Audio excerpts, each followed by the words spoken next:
দর্শক, আজকের ভিডিওর মাধ্যমে আমি আপনাদের সামনে এমন অজানা কিছু উপস্থাপন করব যেগুলো সম্পর্কে অনেকেই জানে না। এই ভিডিওটি পুরোপুরি দেখলে অনেকটা অবাক হয়ে যাবেন।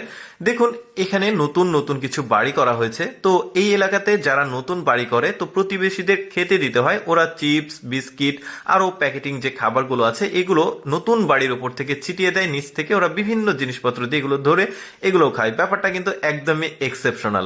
তারপরে দেখুন, একদম প্রত্যন্ত পাহাড়ি অঞ্চলে তারা কিভাবে চাষাবাদ করে একটু আপনাদেরকে দেখাই। দেখুন, ওরা ধান লাগিয়েছে, ধানগুলো পেকেছে, এখন একটা ব্লেডের মতো জিনিস দিয়ে শুধু শীষ কেটে একটা ফুলের তোড়ার মতো তৈরি করছে। এখন এগুলো নিয়ে যাচ্ছে। এরা উৎসবের জন্য এইভাবে ধানগুলো সুন্দরভাবে মাচা করে রোদে শুকাতে দেয়। এই যে দেখুন, একজন ছুড়ে দিচ্ছে আর ওপর থেকে একজন ধরে এই ফুলের তোড়ার মতো ধানের শীষগুলো এখানে যা সাজিয়ে রাখছে। যা ধান যখন রোদে শুকিয়ে যায় একটা সময় পর দড়ি বেঁধে এগুলোকে একটা একটা করে নিচে নামিয়ে বাটি দিয়ে এগুলোকে ধান ছাড়া হয়। তারপরে এগুলো মানে চাল থেকে ভাত তৈরি করা হয়। ভাতগুলো উৎসবের জন্য সবার মাঝে কিন্তু এখন খাওয়ানো হচ্ছে। ব্যাপারটা একদমই ব্যতিক্রম। দেখুন, আমাদের দেশে মাঝে মধ্যে দেখবেন শহরের কিছু জায়গায়, গ্রামের কিছু জায়গায় সেকেন্ড হ্যান্ড শীতের মানে কাপড় চোপড় পাওয়া যায়।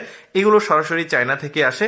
তোরা ও কিভাবে এভাবে প্যাকেটিং করে একটু আপনাদেরকে দেখায়। একটা মেশিনের মাধ্যমে সব জামা কাপড়গুলো একত্রিত করে চাপ দিয়ে এটা বিশেষ প্যাকেট তৈরি করা হচ্ছে। দেখুন, এই প্যাকেটটা এক্সপোর্ট হয়ে এই প্যাকেটটা কার্গোর মাধ্যমে এগুলো আমাদের এলাকাতে এসে পৌঁছায়। তারপরে দেখুন, প্রচন্ড শীতের সময় একদম প্রত্যন্ত যে পাহাড়ি গ্রাম অঞ্চল আছে সেখানে তারা কিন্তু এই কাঠের জুতো ব্যবহার করে। ওরা কাঠ প্লাস দড়ি, শুধু একদমই প্রত্যন্ত গ্রাম অঞ্চলে না, এখন বর্তমানে তাদের দেশের শহরের দিকেও কিন্তু শীতের সময় এই ধরনের কাঠ, দড়ি এবং খড়ের জুতোগুলো ওরা মানে কেনাবেচা করছে, নিজেরাই বানিয়ে। বেশ চমৎকার। দর্শক, এবার ওদের মাশরুম চাষের একটা বিশেষ পদ্ধতি আপনাদেরকে দেখাই। গাছগুলোকে নিয়ে এসে 4 আঙ্গুল বা 4 ইঞ্চি পর পর একটা করে ছিদ্র করে মাশরুম চাষের জন্য একটা বিশেষ জিনিস ওই ছিদ্রের মধ্যে দিয়ে হাতুড় দিয়ে বাড়ি দিয়ে ছিদ্রটা বন্ধ করে দিয়ে এটা এখন একটা নালার মতো করেছে। এর মধ্যে জাস্ট রেখে দিয়েছে। অনেকটা সময় পর এই মাশরুমগুলো দেখুন কত চমৎকার ভাবে হয়েছে। এটা কিন্তু সবজি হিসেবে ওরা খায়। মাশরুম চাষের এইরকম পদ্ধতি অনেকে আগে কখনো দেখেনি,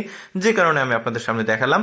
তারপরে দেখুন, ওদের টমেটো বেশি ফলন কিভাবে হয়। দেখুন, টমেটো গাছগুলো লাগানোর পর 10-15 দিন বয়স হয়েছে। এবার টমেটো গাছগুলোকে একটু বাঁকা করে দিয়ে এটার উপরে মাটি দেওয়া হচ্ছে।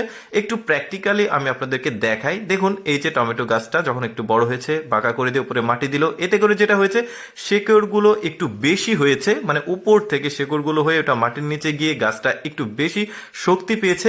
এবার এই গাছের ফলন কিন্তু অনেক বেশি হবে, মানে টমেটো অনেক বেশি ধরবে। বলতে পারেন উচ্চ ফলনশীল চাষ পদ্ধতি। এটা আমার কাছে বেশ চমৎকার লেগেছে। দর্শক, আমি সবসময় আপনাদের সামনে একটু ব্যতিক্রম তথ্যমূলক ভিডিওগুলো উপস্থাপন করি। এইরকম ভিডিও